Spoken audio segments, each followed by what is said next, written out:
Hello and welcome back. This is Professor Young, and this is part three of our look into muscle physiology. Specifically, what we've been spending a lot of time focused on is the physiology involved with skeletal muscle contraction. And what we're going to look at briefly today, as well as some other things, is the contraction that happens within smooth muscle. Recall that there are three types of muscle that we can look at: skeletal muscle, smooth muscle, and cardiac muscle. And as I've indicated before, not all muscle is created equal.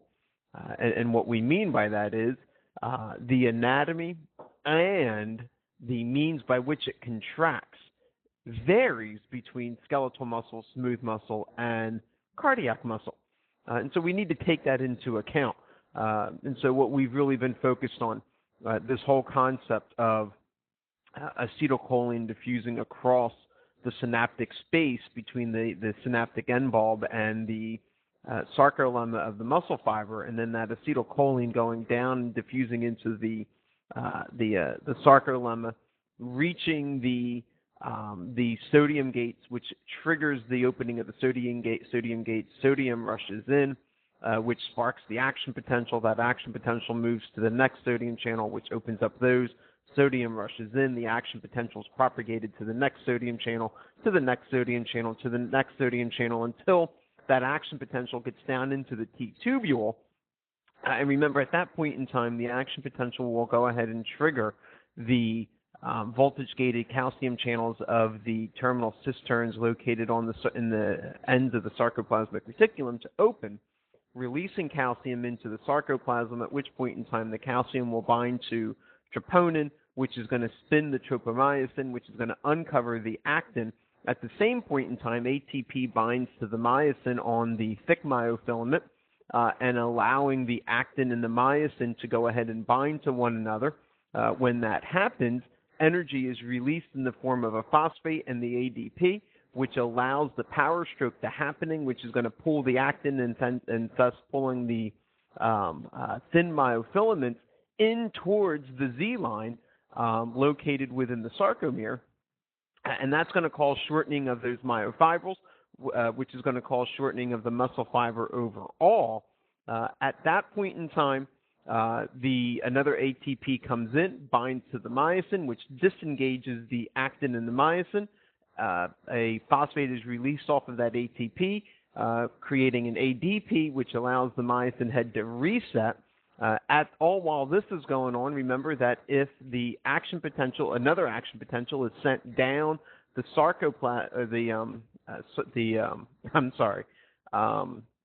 the sarcoplasmic reticulum down into the T-tubule, that more calcium would be released, and this whole process starts over again. Otherwise, if an action potential is not sent down into the T-tubule, then more calcium is not released, and that triggers the calcium pump to become activated, which is ATP intensive, and that will suck up any remaining calcium that is present within the sarcoplasm, which then removes the calcium so that troponin is no longer bound, which is going to spin back the tropomyosin, which is going to cover the actin. All three of those guys are on the thin myofilaments. With actin covered, myosin has nothing to bind to, and the muscle contraction ends. And that's kind of where we've been with all of this. And we really focused in on that concept during the second one. But it's good to review that as often as we can. And what we need to look at now here is a little bit more about muscle contraction. And so we're going to fill in a few more of the gaps and then move on to smooth muscle and look at how exactly that contracts. And so with that said, we keep talking about action potentials. And as of right now, I've defined an action potential simply as a wave of electrical impulse that's going to travel down some structure. To this point in time, we've talked about an action potential being this wave of electrical impulse that's going to travel down the sarcoplasmic reticulum down into the T-tubule system. But as we will find out very shortly, this concept of an action potential is going to have implications in other realms of the body as well. In order for that action potential to be sent, there's a minimal amount of energy that must be reached. And that minimal amount of energy that must be reached is what we refer to as the threshold. Now, I believe within the skeletal system that threshold is actually negative 90 millivolts, while in the nervous system, that minimal threshold is negative 55 millivolts. That threshold is there as an insurance policy. You don't want electrical currents just randomly tripping itself and sending an action potential down, triggering a twitch, triggering some kind of response from skeletal muscle. Imagine if that happened.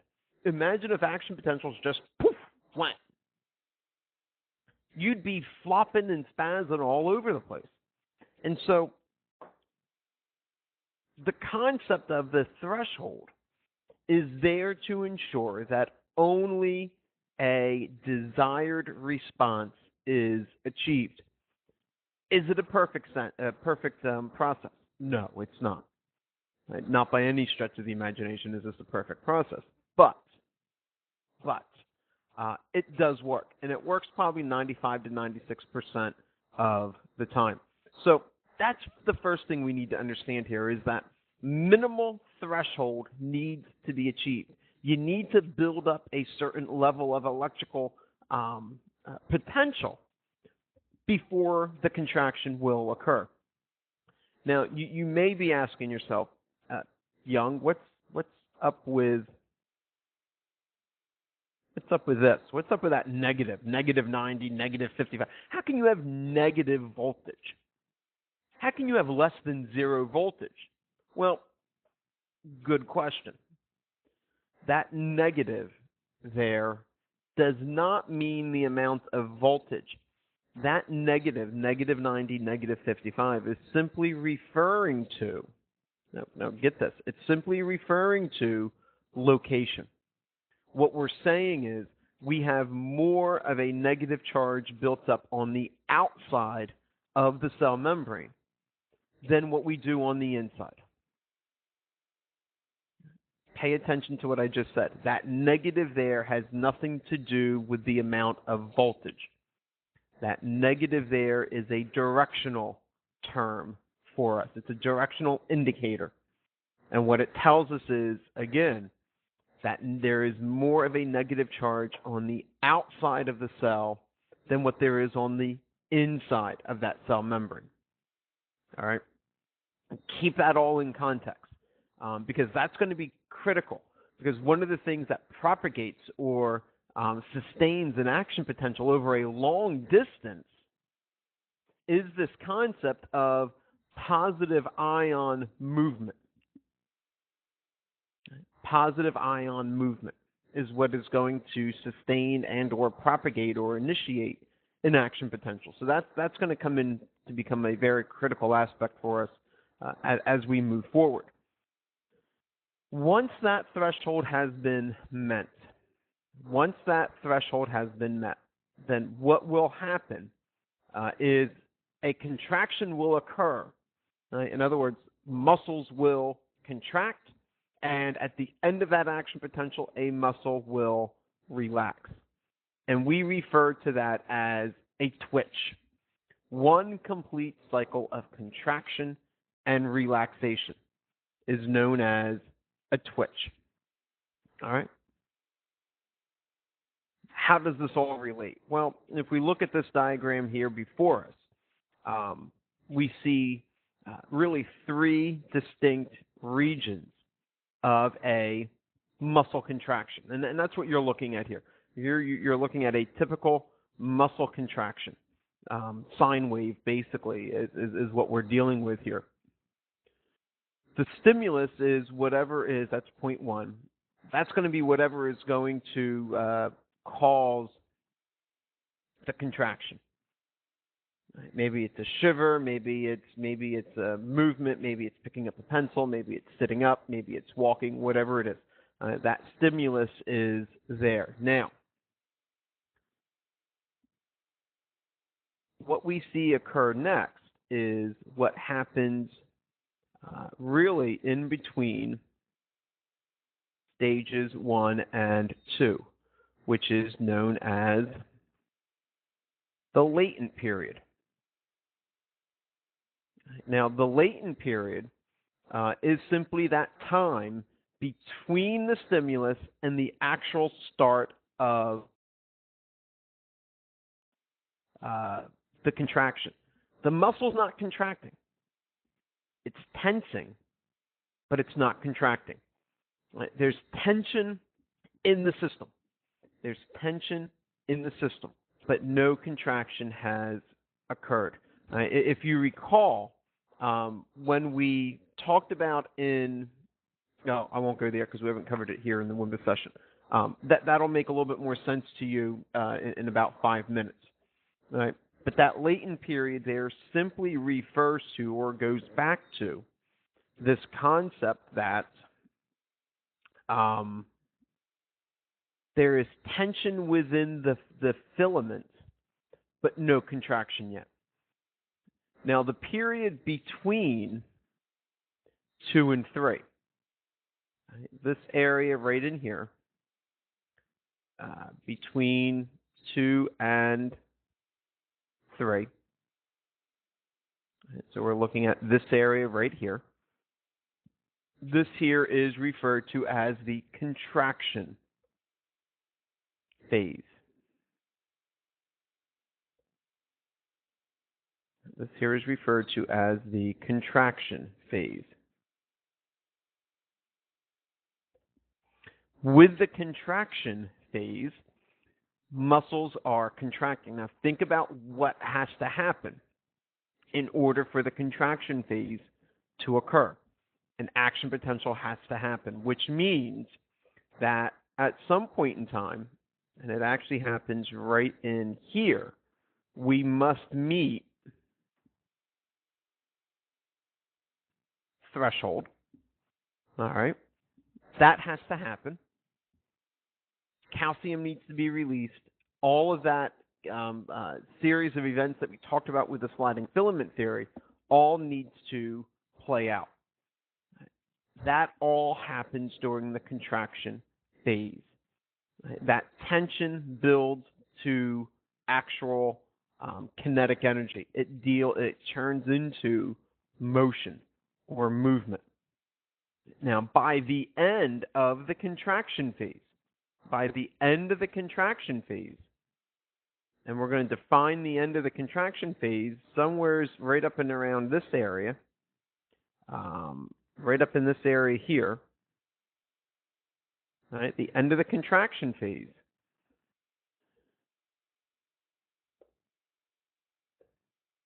Calcium needs to be reabsorbed. Calcium needs to be reabsorbed. And that's exactly what we see happening here. Right? At that peak, the contraction is ended. Calcium is starting to be reabsorbed.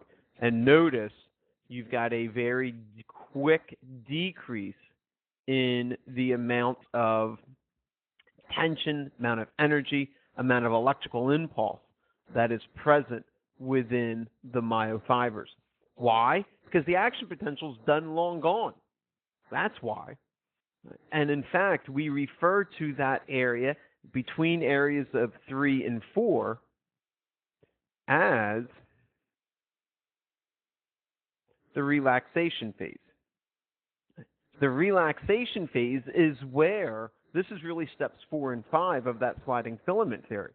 And in fact, if we want to relate it in those terms, we can. Steps 4 and 5 of sliding filament theory. All right. What's happening here is myosin's resetting. Right? Myosin is resetting, and if another action potential is coming down that T-tubule, then what will happen is you will very quickly come back into the latent period, and you will head right back into the contraction phase, right, where calcium will be released once again, and that'll increase and allow steps 1, 2, and 3 of the sliding filament theory to play out. Steps 1 through 3. All right, that's happening right there in that purple area. So if we kind of break this down,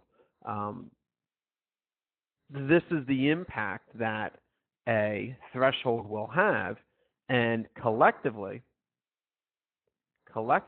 this whole entire zone is what we refer to as a twitch. Right? This whole entire area is a twitch.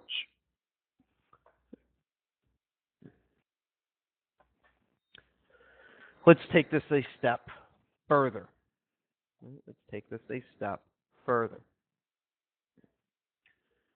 Because we have a minimal threshold, in other words, because we have a minimal amount of voltage that needs to build up on the outside of the membrane, this here is another example of a all or none principle. What do we mean by all or none? Well, if you don't reach minimal threshold, an action potential is not going to be sent and the muscle is not going to contract. If you do reach a minimal threshold, the action potential is going to go and the muscle will contract. And it doesn't matter how far above that minimal threshold you are. Whether you've hit negative 90 or whether you hit a negative 30 or 130, the strength of the action potential is still going to be the same. And if you recall, we've talked about this before when we talked about enzyme function. And I relate this concept to flushing a toilet. If you don't press the handle on the toilet down far enough, your toilet's not going to flush. There's a minimal amount of force, there's a minimal amount of degree of pressing of that handle that needs to happen before your toilet's going to flush. Once you reach that minimal mark for flushing the toilet, whoosh, it's going to flush. It doesn't matter if you consistently and slowly push down on the handle. It doesn't matter if you take your foot and press real hard down on the handle. It doesn't matter if you take a sledgehammer and pound the crap out of that handle to make the toilet flush. The toilet is going to flush with the same intensity. And that's what we see within the initiation of that action potential. So it's all or none. It's either the action potential gets sent or it doesn't get sent. Now, that has no bearing on the strength of the twitch. And that's critical for you. Whether or not the action potential is sent has no bearing on the strength of the twitch. There's other outside factors that are going to regulate the strength of the twitch. How quickly are the action potentials arriving at the T-tubule? That's going to impact the strength of the twitch. The more calcium that you have, the more action potentials that you have arriving, the more calcium you can release. The more calcium you can release, the more thick and thin myofilaments you can activate. The more thick and thin filaments you have activated, the stronger the contraction can be. So that's going to have an impact on the strength of the twitch, not the strength of the stimulus for the action potential. How much calcium is present? The more calcium you have present, the more myofibrils you can go ahead and contract or activate. How stretched out the sarcomeres are is going to impact the strength of the twitch. The temperature of the muscle, the pH surrounding the muscle, the more acidic the environment is, the less the less efficient the contraction is going to be. Don't believe me? Go run a marathon and run out of oxygen and run out of glucose. Your body switches over to anaerobic respiration. A byproduct of anaerobic respiration is lactic acid. It drops the pH way down, and what happens? Your muscle freezes up. It's what you call a Charlie horse. If it happens back within the gastrocnemius, it's Charlie horse. It cramps up on you. Muscle doesn't work in the presence of acidic environments. Muscles don't work when they are freezing. That's why you have to warm up. That's why you stretch, because sarcomeres don't work as well. Contraction doesn't work as well when the thin myofilaments are really close to one another. They also don't work if they're overstretched. There's a median ground here that needs to be played out. And so there are other factors here that affect the strength and intensity of a twitch. Whether or not, or how strong the threshold is not one of them. If threshold is met, the action potential will occur and the muscle will contract. Now, let's talk about frequency and tension. Sometimes what you need to do is increase contraction. In other words, you've gone from holding one textbook, which you can relatively do easily, to holding 4 textbooks. And that takes more muscle, and it takes more contractional force. And it's going to take more myofibers, which means you've activated and engaged more myofibrils, which means you have more myofilaments, thick and thin, that are now sliding past one another. When we have to increase tension, what we are doing, very simply, is exciting more motor nerves. Right? In other words, you're engaging more motor nerves, which is going to stimulate and release more acetylcholine, which means that you're going to be propagating more action potentials, which means you're going to be releasing more calcium down in more sarcoplasmic reticulums, which means you're going to be able to activate more myofilaments, which means you're going to be able to have a stronger contraction. That is what we refer to as recruitment. When we activate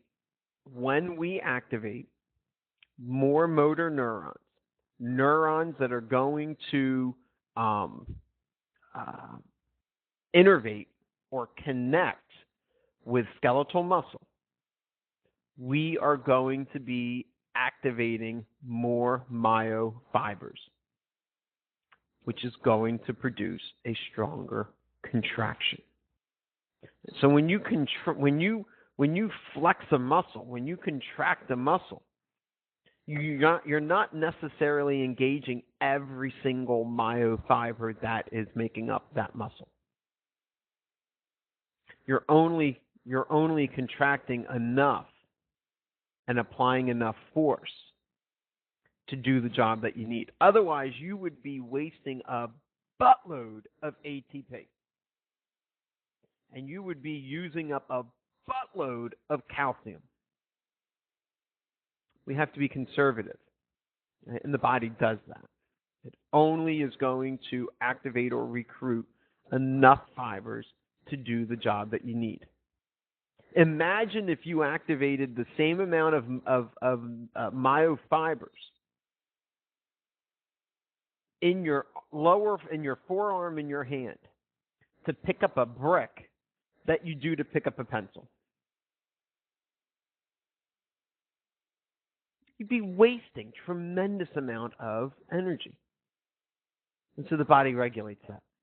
Right. Now, when we have prolonged contractional periods, In other words, when we have a need for repeated contraction, because let's say maybe you're carrying 6 anatomy books up 10 flights of stairs, and you need to be able to maintain that force to go from level 1, from floor 1 up to floor 10.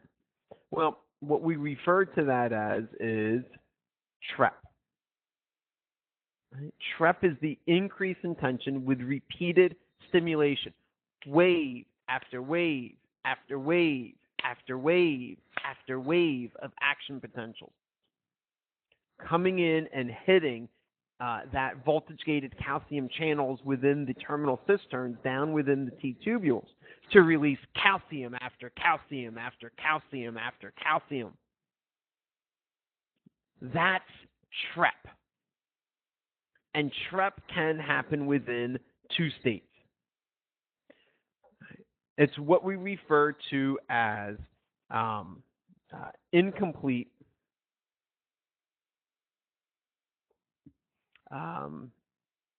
tetanus. Incomplete tetanus is a form of TREP.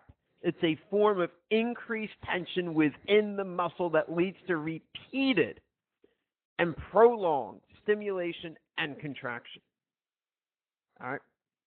Here's what happens with this. We understand what we know.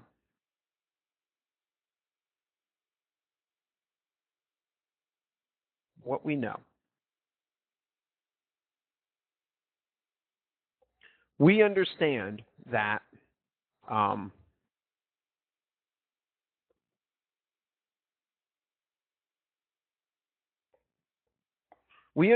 that muscles relax between action potentials. We know that. We know that, which means that the other thing that must be true here is calcium is reabsorbed between action potentials. Now, calcium is only going to be reabsorbed until the next action potential hits the voltage-gated calcium channels. As soon as that next action potential reaches down within that terminal cistern, calcium is no longer reabsorbed, it's now released again. And so the faster the action potentials arrive, the less calcium is reabsorbed, the more calcium is going to stay within the sarcoplasm, which means the higher amount of percentage of calcium that's going to be able to bind to troponin. And as long as calcium is bound to troponin, tropomyosin is going to be in an active form, which means actin is going to be uncovered, and as long as there's ATP present, it's going to be allowed to bind to myosin. This all hinges on the speed and frequency of the action potentials. Regardless of the fact, because action potentials come in waves, there will always be, even if for a fractional of a second, which is what it turns out to be, there will always be a brief relaxation phase. Always. The fact that there is always that brief relaxational phase means that we have reached incomplete tetanus. It's not a consistent contraction of the muscle fibers. It's contraction, relax, contraction, relax, contraction, relax.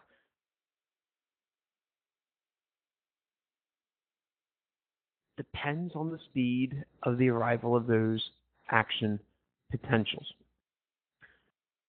For us, incomplete tetanus, incomplete tetanus is achieved when we reach between 20 and 40 action potentials per second. Even at the hardest workouts, even at the most strenuous times when you are activating everything within your muscle, we typically max out around 25 action potentials per second. We don't even reach that 40. Now, where we have incomplete tetanus, we also have the possibility of achieving complete tetanus. And that kind of only makes sense, right? If we have incomplete, then there's got to be a complete someplace. Otherwise, we wouldn't call it complete. And in fact, complete tetanus never occurs within the normal routine daily regimen of the body. We don't see complete tetanus within everyday you and me. We only see complete tetanus occurring within the lab. And basically what complete tetanus equates to is greater than 50 action potentials per second. 50 or greater action potentials or stimuli per second. And at that level, what ends up happening is the muscles don't have time to relax. They are in a constant state of contraction. Now, I say this doesn't happen in normal life. Think about this. Even during incomplete tetanus, at the most strenuous times of physical workout, you're only hitting 25 action potentials per second. Nowhere near that 50 that's needed for complete tetanus. But you go to the doctors, and the doctor hooks up an electrode that constantly sends an electric impulse down to that muscle. Electric stim. That current doesn't take a break. It stimulates for 5 to 10 seconds, nonstop. That muscle's in complete contraction. And then it stops and the muscle relaxes. And then it zaps you again for another 5 to 10 seconds. Constant contraction. Your muscle is in complete tetanus at that point in time. But it doesn't happen on its own. It doesn't happen on its own. And that's a key distinction to think about. Now, I have made multiple mentions at the fact that the reason why we have things like recruitment is because you don't want the same amount of contractional force to pick up a pencil that you need to pick up a brick. And the reason why you don't want that is because it's energy intensive. It takes ATP to suck up that excess calcium. It takes ATP for myosin to bind to actin. It takes ATP for actin to release from myosin and myosin to reset itself. This is energy intensive. This is energy intensive.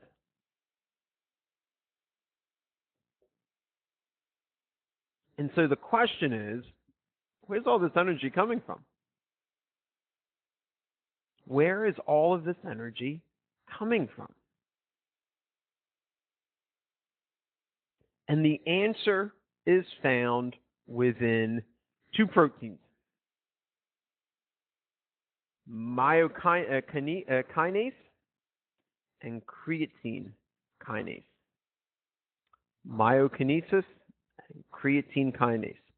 These are the two energy producers that maintain ATP production at levels to the point where your muscles can function. Myokinesis is a protein that is going to basically transfer a free-floating phosphate group from one ADP to another. And so remember, with ADP, all right, you have adenine that is bind to a phosphate, that is bind to a phosphate. So you have adenosine bound to a phosphate, bound to a phosphate. Adenine diphosphate, two phosphate groups. And over here, you have another adenine phosphate, phosphate.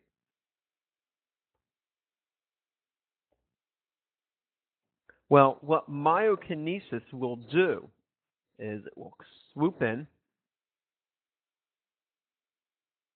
It will take a phosphate from one ADP, transfer that phosphate to a second ADP, which will create, when we add that in, it will create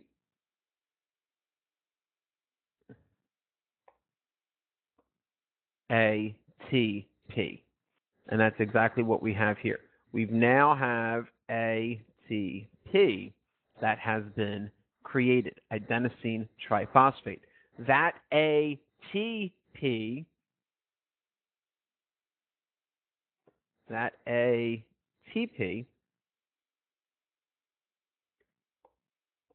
can now be used to go ahead and either run the calcium pumps or interact with the myosin to either allow actin to bind or to release actin and reset the myosin head. Either or. Right? Either or. Myokinesis, again, takes the phosphate from one ADP and moves it to another ADP, recreating ATP. This is a lot more effective. This is a lot more time saving to do it this way than to go through the process of what we refer to as cellular respiration, which creates a buttload more ATP, but it's more time consuming. And so in the short term, myokinesis fills in while cellular respiration is cranking up. And I'm going to review cellular respiration here in a couple of seconds for you. All right, now, with creatine kinase, we see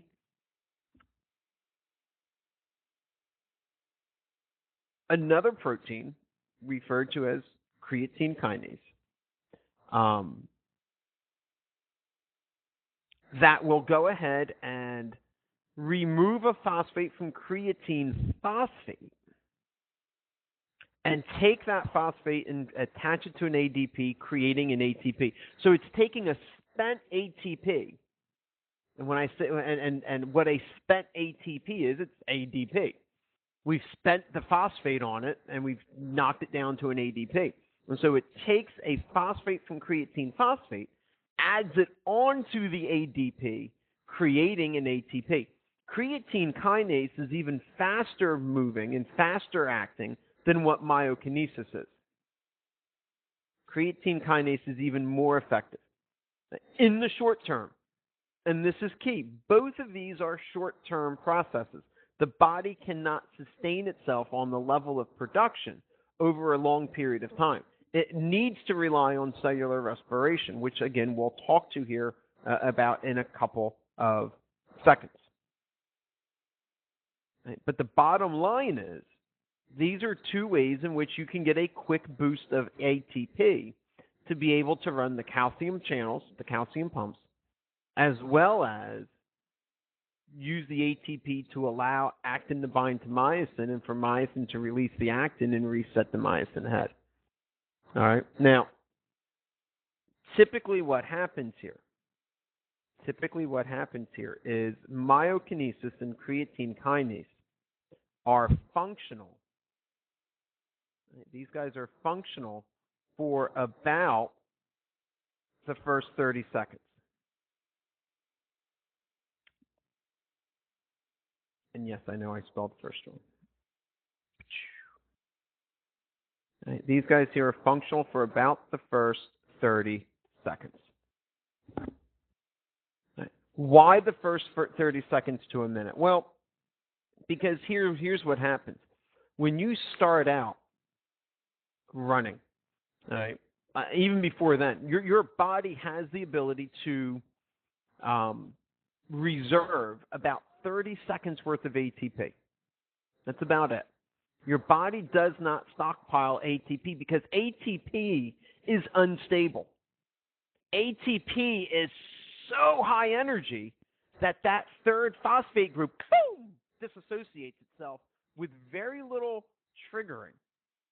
And so your body does not stockpile ATP.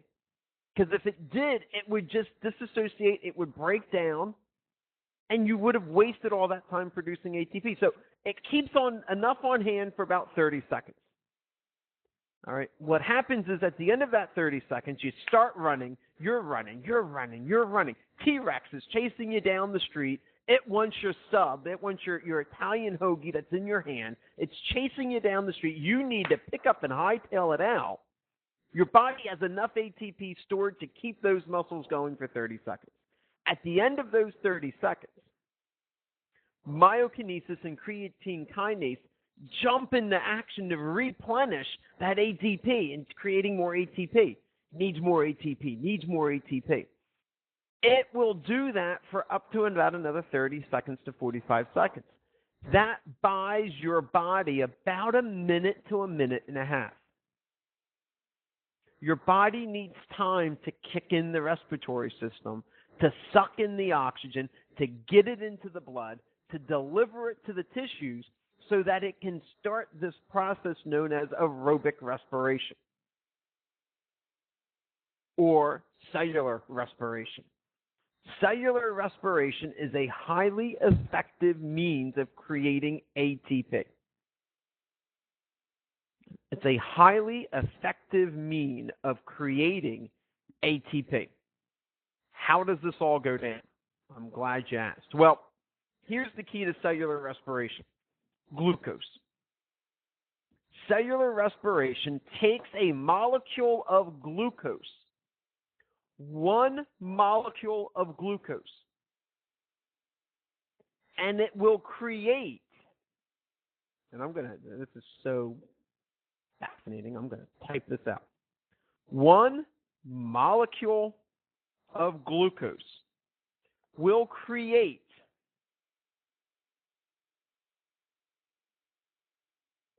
get ready for it, 36 ATPs. One molecule, I cannot spell, one molecule of glucose will create 36 ATPs. I'm laughing at the fact that I can't spell molecule and I can't spell create, evidently. Right? But look at that. One little old molecule of glucose, one little simple carbohydrate that we learned about back in chapter 2 can create 36 ATPs. Glucose is the key. In order to break apart the glucose to get to the energy, oxygen needs to be present. Your system has to build up the oxygen levels, and so it needs to buy itself some time. Now, to make sure that we have enough glucose on hand, your body will store the glucose, and then when it needs the glucose, break it back down. It stores it in the form of glycogen within the liver, and it can release that glucose to elevate blood glucose levels, to send it to the muscles so the oxygen can break down that glucose and start this cascade of events that we recognize as being cellular respiration. And real quickly, in case you either haven't had Bio 1 or you can't remember back to high school biology or whatever the case may be, remember that cellular respiration happens over 3 phases.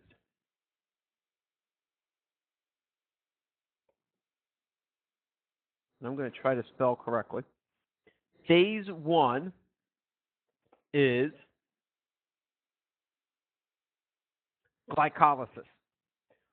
With glycolysis, we take glucose and we break it down and create two molecules of what we refer to as pyruvic acid.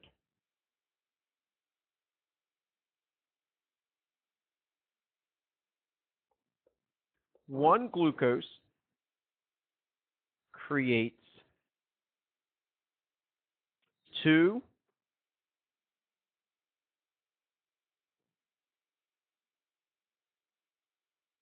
pyruvic acids and nets two ATPs. That one glucose molecule that starts out this whole process is going to be broken down into what we refer to as two pyruvic acids, and it's going to net two ATPs. The reason why I say it's going to net the production of two ATPs is because in actuality, glycolysis is going to be a process that's going to create four ATPs. But what I'm not telling you here is that in order to break down the glucose to start with, you need two ATPs. And so what ends up, and let me explain it this way. Glycolysis can be broken up into two phases, if you would. It can be broken up into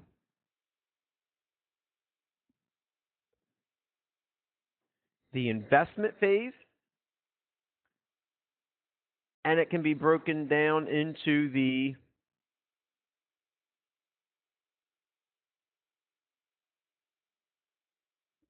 payoff phase. With the investment phase, we invest two ATPs. We invest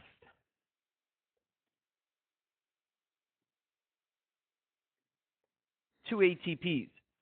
That investment of two ATPs breaks down the glucose into the two pyruvic acids.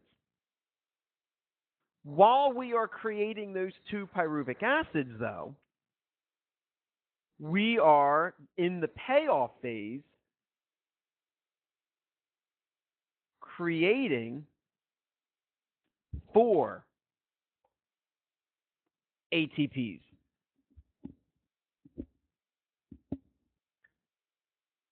We're creating four ATPs, but we invested two ATPs. That's where I use that term, we net two ATPs. Right now, we're at plus two ATP. That's a beautiful thing. It's a great thing. All right? That's where we want to be. So during phase one, glycolysis, we're taking one glucose, we're creating this thing known as pyruvic acid, and we are netting the production of two ATPs. Now, during phase two, gets better. During phase two, we enter into something called the Krebs cycle, also known as the citric acid cycle. The goal of the citric acid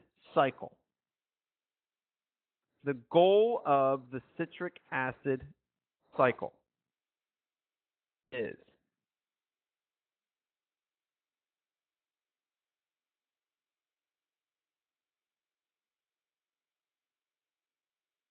give me 1 second.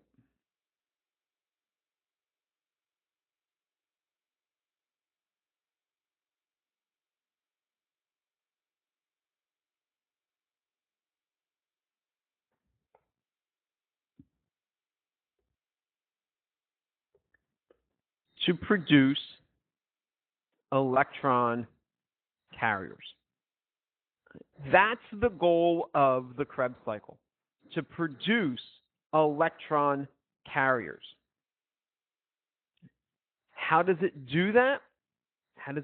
Well, it does that by taking pyruvic acid, it breaks it down into something that we call acetyl-CoA, and that acetyl-CoA is then joined with another chemical that we call oxaloacetate. And the joining of acetyl-CoA with oxaloacetate creates citric acid.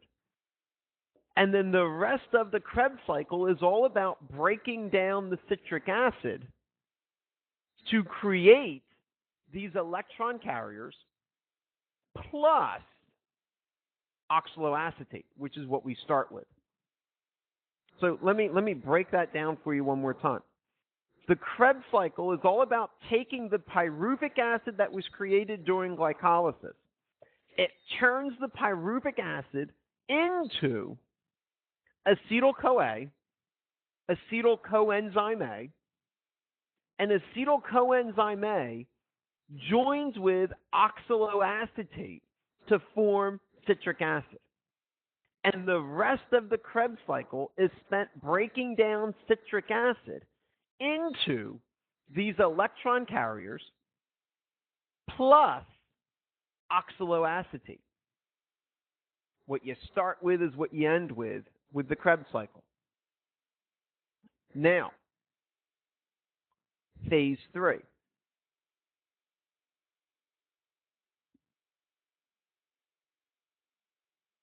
Phase 3 is known as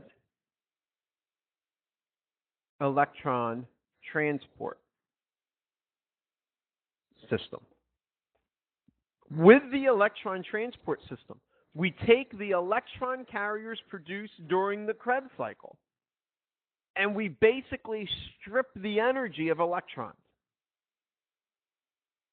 And as we strip the energy from the electrons, we use that energy to run a pump that creates ATP.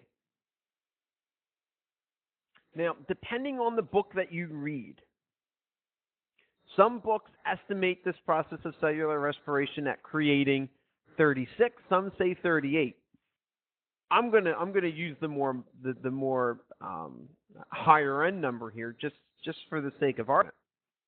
All right, and to say that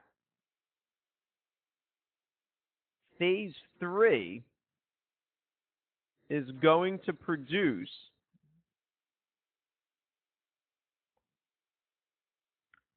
36 ATPs.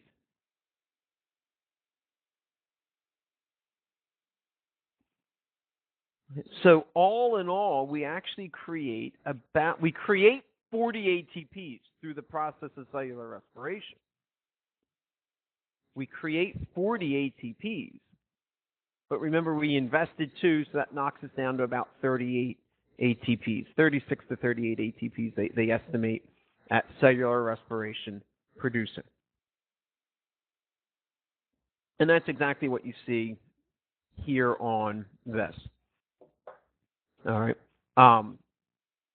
If we look at the top section, right here, right, that's glycolysis. You can see that we've created our 2 ATPs right there, all right, and we've created our pyruvic acid right there. And if we follow this down this way, all right, in the presence of oxygen, that pyruvic acid will go into the Krebs cycle. It'll produce some carbon dioxide. Don't worry about that right now. It'll produce electron carriers, and those electron carriers then go into the electron transport chain, which will produce 2 things. It'll produce water, and it'll produce somewhere between 34 and 36 ATP. And when you take those 2 ATPs with these 36 ATPs, that is where we get that magic number of 38 ATPs being created. Now, this is the most effective means to go ahead and create ATP. This is the body's preferred mechanism. The other way of doing this is through anaerobic respiration. And anaerobic respiration is not effective by any means. And that's what you're seeing over here. Anaerobic simply here means without oxygen being present. And this will produce typically about 2 ATPs at the end. Nowhere near the effectiveness of glycolysis. Cellular respiration. You're basically creating the 2 ATPs that are present during glycolysis, and that's it. The other thing that's not good here is because you're doing a process of anaerobic respiration, you end up the process with fermentation. Fermentation produces acid, specifically lactic acid within the muscles. And I mentioned a little bit ago that the fact that lactic acid is going to cause cramping within the muscle, which is not something that you want to be involved with. So long story short here is effective ATP production is the key to sustaining muscle contraction. And yes, the body can use things such as myokinesis. It can use things such as creatine kinase, which is all great. Short term, it's going to produce the ATP. But long-term energy efficient production of ATP must be centered around cellular respiration. It has to be. It's going to be the most effective. And when we run out of glucose, right, or when we run out of oxygen, and typically it's the fact that we're running out of oxygen. Oxygen's not perfusing down into the tissues fast enough. Then what the body does is it still wants to break down that glucose. It's going to switch over to something such as fermentation, anaerobic respiration, which is not going to be effective, and it's going to damage the tissue even more because of the buildup of the acid. All right. Real quick, I want to wrap this up. I've got about 3, maybe 4 more slides that I want to show you here, and we'll call it a day for muscle physiology. Cardiac muscles we're not even going to touch. We know about some of the concepts associated with cardiac muscle. We know that they've got these intercalated discs.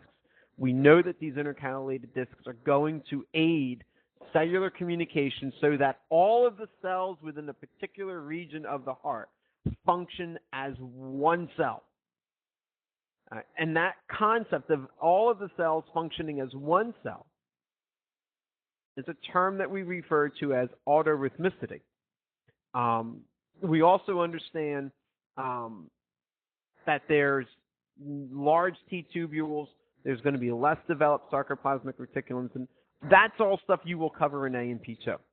What I want to focus our attention here on is smooth muscle. All right, I want to spend some time dealing with smooth muscle. First thing, within smooth muscle, we no longer use the term myofibers, but we use the term myocytes. And the reason why we use that term myocytes is because they're more cell-shaped. And remember we talked about the fact that smooth muscle cells are joint shape or blunt shape or doobie shape, whatever term you want to use, I don't care. All right, but it looks like a little rolled-up cigarette. Right? It's fusiform. It's tapered at the ends, and it's a little bit fatter in the middle. And they're very short. Right? They're very short. And so they tend to be much shorter than the myofibers. They tend to be a little bit fatter than the myofibers. And again, they're uninucleated. Well, when we think about smooth muscle, right, one of the things, remember we said that skeletal muscle is going to function differently than smooth muscle. One of the things that we need to consider is the fact that, yes, smooth muscle still has thick and thin myofilaments. But remember in skeletal muscle how they are lined up. And they lined up nicely so that they slide past one another. We don't see that with smooth muscle. So we don't have the alignment that we did within skeletal muscle. In fact, it's more of a tugging. It's more of a tugging sensation that we get with smooth muscle. So that the thick myofilaments attach to the thin myofilaments, and pulls. Almost like if you were to hang on to a tree branch and pull that tree branch. Right? That's the kind of sensation that we have within smooth muscle. And there's a reason for that. Because what that does is it causes a rolling effect of muscle contraction. And that rolling effect of muscle contraction that we see within smooth muscle is termed peristalsis, which, again, you'll learn more about in AMP2 when you get into the digestive system. No T-tubules whatsoever within smooth muscle, which means that we have an issue with where does the calcium come from? Because remember, in skeletal muscle, those T-tubules is where the terminal cisterns were found, which is where all of the calcium was stored. Well, if there's no T-tubules and there's very few sarcoplasmic reticulums, which means there's very few terminal cisterns, where the heck is all the calcium coming from? And the issue and the answer to that is very simple. It is extracellular. And what do we mean by extracellular is it's within the tissue. It's stored within the tissue itself. There is no storage needed for it. It's there. It's there. Now, what causes contraction? Because remember, in skeletal muscle, there had to be this motor neuron that innervated the muscle, that released the acetylcholine, that diffused across the membrane, that went down into the tissue, that activated the sodium channels, that opened the sodium channels, leading to an action potential. The action potential traveled around, blah, blah, blah. We've been there, done that. We understand that. Well, we don't necessarily need a motor neuron within smooth muscle to cause it to contract. Remember, this is involuntary. We don't have control over whether or not these muscles are contracting. And so the simple release of a hormone can cause the muscle to contract. Right? Carbon dioxide levels, pH, whether or not they're overstretched or understretched. All right? And what we mean by something like that is like your stomach. Right? You sit down for Thanksgiving dinner and you're filling your face. That food needs to go someplace. And no, I don't care how many times Aunt Susie says, "My God, what do you have, a hollow leg over there?" That hollow leg doesn't exist. That food is piling down into the stomach. The stomach needs to expand. Well, that expansion of the stomach is going to set off stretch receptors, which is going to tell the enteric nervous system, which is the nervous system of the digestive system, that we need muscle contraction, we need peristalsis, we need gastric juice, we need digestion, stat. And so all of that's going on as the response mechanism. No central nervous system interaction here. All right? And so because we don't have the same mechanisms in play here, we don't need troponin either. In some sense, this is a lot simpler of a process that we're dealing with as compared to skeletal muscle. Now, you may be saying that, well, it can't be that easy. And in some sense, yeah, you're right. It's nowhere near as complex as skeletal muscle, but it's not as simple as, stat, we need muscle contraction within smooth muscle of the stomach either. Here's what happens. The calcium that is extracellular, the calcium that is there, all right, is going to bind to the thick myofilament. Now, there's an extra protein associated with thick myofilaments that we didn't see with skeletal muscle, and that protein is referred to as calmodulin. Calmodulin is a protein that is also going to interact with myosin. Myosin is still present here, all right? Calmodulin, the calcium binds to calmodulin associated with the thick myofilament here. There's a stop. Think about this. Major difference right there. With skeletal muscle, remember that the calcium binds to troponin. Troponin is a protein associated with thin myofilaments. We don't see that here. The calcium binds directly to the thick myofilaments, in this case, calmodulin. Calmodulin is going to activate a series of reactions that's going to allow myosin to bind to actin. Those series of reactions that's going to allow myosin to bind to actin is what we call the myosin light chain kinase. The bottom line is calcium binds to calmodulin. Calmodulin is going to activate and allow myosin to bind to actin. And the other major difference here is myosin with one ATP, myosin can do repeated contraction within the smooth muscle. Remember, in skeletal muscle, one and done, move on. All right, one and done. ATP bound, myosin and actin connected, ATP came in, disassociated the two, myosin reset. Waited for the next action potential. In smooth muscle, that's not the case. Myosin can contract and contract and contract and contract before it wears out that ATP. Now, the other thing that happens here is this, and picture this. All right. Calmodulin or calcium binds to calmodulin. Calmodulin activates myosin to bind to the actin. Actin, on the thin myofilaments, is attached to the surface of the smooth muscle, to something that we call dense bodies. And what ends up happening is the myosin tugs on the actin tugs on the dense body, and contraction happens within the smooth muscle. And it kind of looks something like this. Right? You can kind of see here, over. Don't get scared off by this picture. It's not that bad. All right. In the green, all right, that's skeletal muscle. All right, that's skeletal muscle. In the red is smooth muscle, and this is what we actually want to pay attention to, is the smooth muscle. All right. The pink lines are the thick myofilaments. The blue lines are the thin myofilaments, and the small dark spots are the dense bodies. And so the thin myofilaments are attached to the dense bodies. The thin myofilaments are also connected to the thick myofilaments through the myosin-actin connection.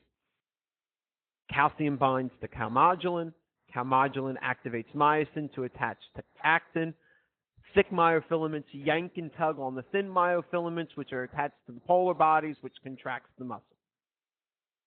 And again, that leads to this rolling wave type of action of muscle contraction that we see within smooth muscle. Whew. Take a deep breath. We're done. All right. Please, please, please, please spend some time reviewing this. We have gone, this is probably the most intensive chapter that we've looked at so far. You need to spend some time reviewing, especially parts 2 and 3 of this muscular physiology section that we've looked at. Make sure you understand the steps in the process. I cannot stress this enough. Ground your kids at home, and their punishment is they have to listen to you recite this process. Find some person that's wandering the street that's drunk off their feet, all right? And part of their sobering up process is they have to listen to you do this, all right? Whatever it is, I don't care what it is. You need to practice verbalizing this process. And with that, I will leave you to learning this by memory. If you have any questions, as always, please let me know.